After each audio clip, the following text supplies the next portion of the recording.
Dear students, मैं राजकुमार Singhal ideal education point की online classes में आपका स्वागत है। तो मैंने आपको लास्ट जो वीडियो पढ़ाया था कंसाइनमेंट का, उसमें हमने सीखा था कि कंसाइनमेंट अकाउंट कैसे बनाते हैं और हमने एक कैलकुलेशन सीखी थी जिसका नाम था अनसोल्ड स्टॉक की, बिना बिके माल के मूल्य की गणना।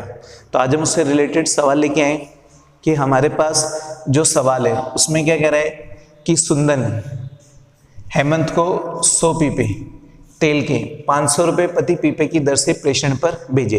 तो देखो यहाँ पर कौन भेज रहा है? सुंदर। किसको भेज रहा है? हेमंत को। तो सुंदर कौन हो गया यहाँ पे? प्रेषक। और हेमंत कौन हो गया यहाँ पर? प्रेषणी। तो सुंदर ने हेमंत को कितने पीपे? 100। कितने रुपए के? 500 रुपये प्रति पीपे की दर से। तो प्रेषक ने मजदूरी के कितने? 300 रुपये तथा बीमा व्यय के कितने चुकाए? 1500 रुपये। और प्रेषणी ने गोदाम भाड़ा 1000, गाड़ी भाड़ा 1000, ठेला भाड़ा 200 रुपये और गोदाम किराए के कितने? 400 रुपये चुकाए। फिर प्रेषणी ने 50 पीपे 750 रुपये प्रति पीपे की दर से किसमें बेचे? नगद में। और तथा 30 पीपे सुरेंद्र को 760 रुपये प्रति पीपे की दर से उधार बेचे। तो कहने का मतलब यहाँ पर जो प्रेषणी वो दोनों तरीके से माल बेचा है, कैश में भी और क्रेडिट में भी। और हमने क्या पढ़ा था कि अगर कोई प्रेषणी उधार में माल बेचता है तो ऐसी स्थिति में प्रेषक अगर उसको अलग से कौन सा कमीशन दे रहा है? डायरेक्ट कमीशन देता है, तो उस केस में जो डूबत होगी वो हमेशा किसकी होगी? फिर प्रेषणी की होगी। तो देखते हैं आगे।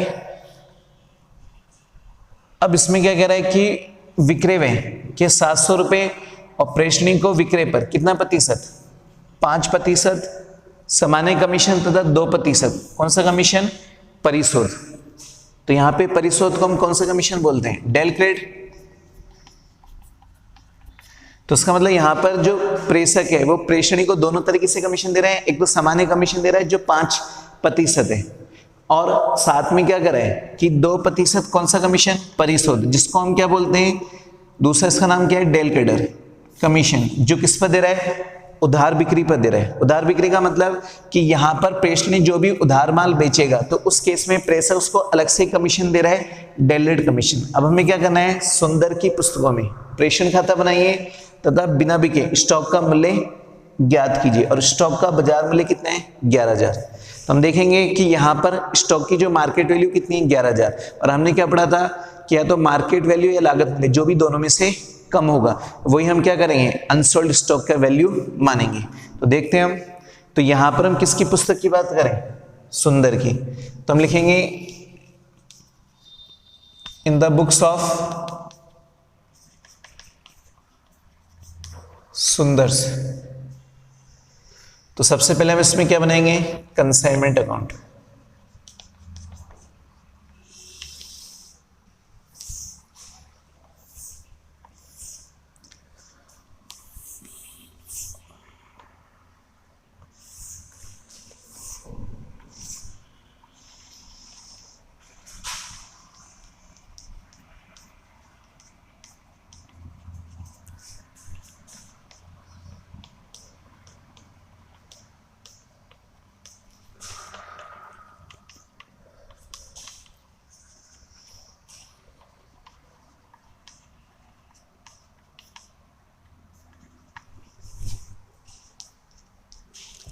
तो देखो यहाँ पर हम क्या करेंगे? सुंदर की पुस्तकों में कंसाइनमेंट अकाउंट बना रहे हैं। और मैंने आपको बताया था जब भी हम कंसाइनमेंट अकाउंट बनाते हैं तो उसका नेचर किसकी तरह बताया था? नॉमिनल अकाउंट की तरह। तो इस कंसाइनमेंट अकाउंट की डेबिट साइड में तो कंसाइनमेंट से रिलेटेड जितने भी खर्चे और क्रेडिट साइड में जो भी सेल हो रही है, जो भी अनसोल्ड स्टॉक है, तो फिर बाद में जो डिफरेंस आएगा वो कंसाइनमेंट के प्रॉफिट एंड लॉस दर्शाएगा। तो सबसे पहले हम क्या लिखेंगे कि सबसे पहले हम जो एंट्री करेंगे कि कंसाइनर ने कितने पीपे? 100। कितने रुपए के हिसाब से? 500 रुपये प्रति पीपे की लागत पर किसको भेजे? प्रेषक को। अब इसमें डेट की इंफॉर्मेशन है नहीं तो एक कॉलम छोड़ देंगे। तो सबसे पहले क्या लिखेंगे? To goods sent on consignment account. कितने हो गए? 100 पीपे। कितने के हिसाब से? 500 रुपये प्रति पीपे। तो कितने का माल हो गया? 50,000। फिर उसके बाद प्रेषक खर्चे करें कि प्रेषक ने मजदूरी के 300 रुपये और विज्ञापन व्यय के कितने चुकाए? 1500। तो उसका मतलब प्रेषक जो खर्चे करता है, मैंने आपको बताया था उसको कैश में दिखाते हैं। टू कैश अकाउंट, और यहाँ पर क्या लिखेंगे हम, एक्सपेंसेस। टोटल कितने हो गए हमारे, 1800। फिर खर्चे कौन कर रहा है, फिर खर्चे यहाँ पे हेमंत कर रहा है कि हेमंत ने कौन कौन से खर्चे किए। हेमंत ने गाड़ी भाड़ा के, ठेला भाड़ा और गोदाम किराए। तो यहाँ पे 2 क्या लिखेंगे, हेमंत अकाउंट, और ब्रैकेट में क्या लिख देंगे, एक्सपेंसेस। तो हेमंत ने कितने खर्चे किए, हेमंत ने टोटल खर्चे किए 1200 और 400। तो टोटल उसके जो खर्चे हो गए वो कितने के हो गए, 1600 रुपए की। फिर उसके बाद जो प्रेषणी था, तो प्रेषणी ने क्या किया, 50 पीपे तो नगद में बेचे और 30 पीपे उसने उधार में किसको बेचे, सुरेंद्र को। कितने के हिसाब से, 760 के हिसाब से। तो बाय साइड में क्या लिखेंगे, बाय हेमंत्स अकाउंट, और ब्रैकेट में क्या लिखेंगे, सेल। 2 तरह की सेल हो रही है, कैश भी हो रही है और क्रेडिट भी हो रही है। तो कैश कितनी हो रही है, 50 पीपे 750 के हिसाब से, और 30 पीपे 760 के हिसाब से। तो जैसे हम 50 को 750 से मल्टीप्लाई करेंगे तो कितना आ जाएगा, ये आ जाएगा अपना 37,500। क्रेडिट जो हो रहा है, जैसे 30 को 760 से मल्टीप्लाई करेंगे तो कितना आएगा, 22,800 आ जाएगा। तो इस तरह हमारे पास क्या हो रहा है, सेल हो रही है जिसमें कैश इतनी हो रही है और क्रेडिट इतनी हो रही है। अब हम किसकी बात करेंगे, कमीशन की, क्योंकि यहाँ पे 2 तरह से कमीशन मिल रहा है। एक तो 5% जो सामान्य कमीशन है, और 2% कौन सा है, परिशोध, जिसको हम क्या बोलते हैं, डायरेक्ट कमीशन। और मैंने आपको बताया भी था कि कोई भी कंसाइनर कंसाइनी को 3 तरीके से कमीशन देता है। तो ये जो डायरेक्ट कमीशन है, ये जनरली किस पर मिलता है, उधार बिक्री पर। और ये कमीशन तब देते हैं जब कंसाइनी क्या हो जाता है, सहमत हो जाता है कि भैया अगर उधार बिक्री में कोई डूबत होगी तो वो कंसाइनी वहन करेगा, कंसाइनर नहीं करेगा। अब यहाँ पे कोई डूबत नहीं है, तो उस केस में हम क्या करेंगे, अब वर्किंग नोट बना रहे हैं। तो वर्किंग नोट में क्या लिख रहे हैं, कमीशन की गणना। तो सबसे पहले हम देखेंगे यहाँ पे टोटल सेल, इसमें हम क्या लिख रहे हैं, कैश प्लस क्रेडिट। तो हमारी जो कैश सेल है वो कितनी है, 37,500, और क्रेडिट सेल कितनी है, 22,800। तो टोटल कितनी हो गई, 60,300। तो हमारी जो टोटल सेल हो रही है कितनी हो रही है, 60,300। अब इसमें पहला कौन सा निकालेंगे हम, सामान्य कमीशन। अब सामान्य कमीशन कितना है, 5%। अभी कुछ नहीं कह रहा, तो सामान्य कमीशन किस पे निकालेंगे, टोटल सेल पे। तो टोटल सेल कितनी हो रही है, 60,300। तो यहां पर क्या लिखेंगे हम, 60,300, उसका कितना परसेंट निकालेंगे, 5%। तो कितना आ जाएगा हमारे पास, 3,015। तो ये कौन सा कमीशन हो गया, सामान्य कमीशन। फिर मैं यहां लिख रहा हूं दूसरा हम कौन सा निकाल रहे हैं, डेल केडर, इसे हम क्या बोलते हैं, परिशोध कमीशन।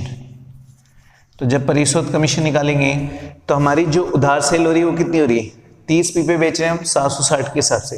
तो टोटल जो उधार सेल हो रही है वो कितनी हो रही है, 22,800। तो 22,800 का कितना परसेंट, 2%। तो 22,800 का 2% कितना आएगा, 456।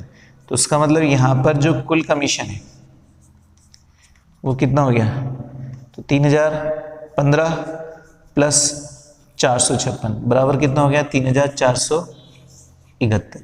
तो ये हमारा क्या हो गया, टोटल कमीशन हो गया। तो ये जो कमीशन है वो कंसाइनी को देगा। पहला तो दे रहा है सामान्य कमीशन जो कितना दे रहा है, 3,015। फिर दूसरा कौन सा दे रहा है, डायरेक्ट कमीशन जो कितना है, 456। तो कुल मिला के जो टोटल कमीशन हो कितना हो गया, 3,771 हो गया।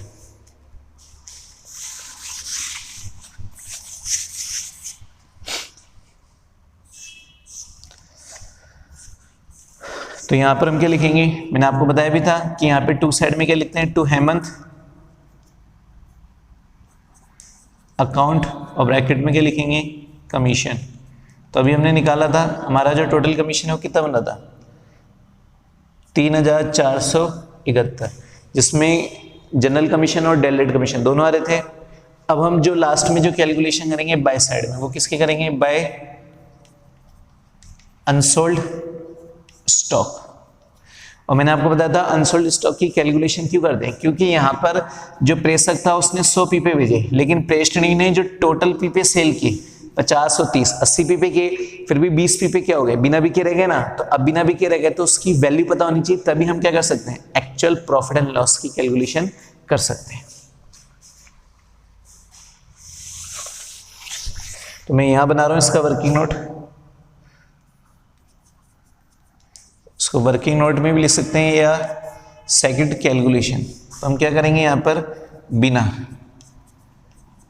बिके माल के मूल्य की गणना, उसको अंग्रेजी में क्या बोलेंगे?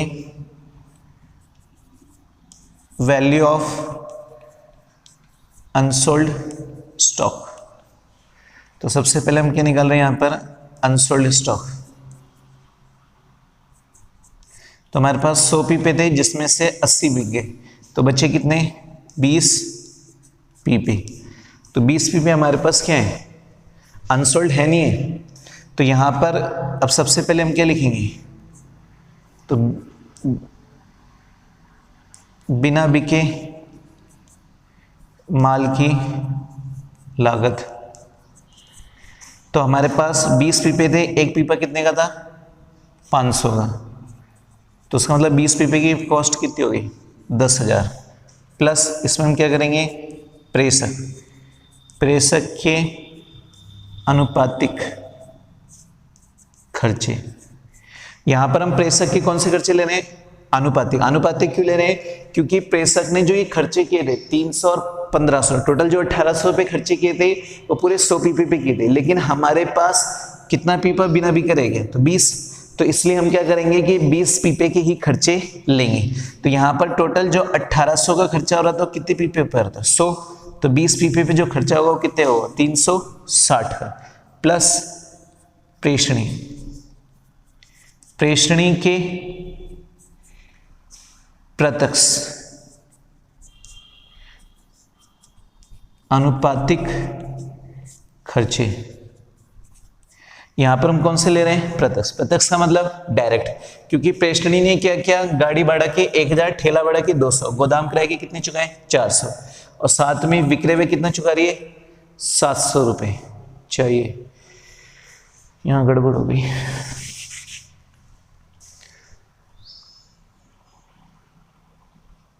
तो देखो एक बार इसको चेंज करेंगे अपन, थोड़ा गड़बड़ हो गई। 1200, 400, 1600, 1600 में 700 जोड़ेंगे। तो जैसे हम 1600 में 700 जोड़ेंगे तो हमारे पास कितना आ जाएगा? 2300 आ जाएगा। तो मतलब प्रेषणी की जो खर्चे हो रहे हैं वो कितने हो रहे हैं? 2300। ये अपन भूल गए थे कि विक्रय में उसने कितने किए थे? 700। तो अब यहाँ पर बात हो रही है प्रेषणी के प्रत्यक्ष अनुपातिक में, मतलब प्रेषणी ने जो टोटल खर्चे किए वो कितने किए? 2300, जिसमें से प्रत्यक्ष खर्चे, प्रत्यक्ष का मतलब गोदाम तक लाते समय, तो गाड़ी भाड़ा और ठेला भाड़ा जो कितने हो रहे हैं हमारे? 1200 रुपये। तो 1200 हो रहे हैं कितने पर? 100 पर। और हमें कितने पे चाहिए? 20 पे। तो 20 पे कितने हो जाएंगे? 240। तो टोटल कितना हो गया? 10,600। तो जैसे ही हमारे पास टोटल आएगा 10,600, तो ये बिना बिके माल का मूल्य हो गया, मतलब बिना बिके माल की लागत हो गई। लेकिन इसका जो बाजार मूल्य दे रखा था वो कितना था? 11,000। और हमने क्या पढ़ा है कि बिना बिके माल की लागत और बाजार मूल्य जो भी दोनों में से कम होगा तो कितना आ रही है? 10,600। तो यहाँ पर हम अनसोल्ड स्टॉक कितना लिखेंगे? 10,600। अब हम इसको जोड़ेंगे,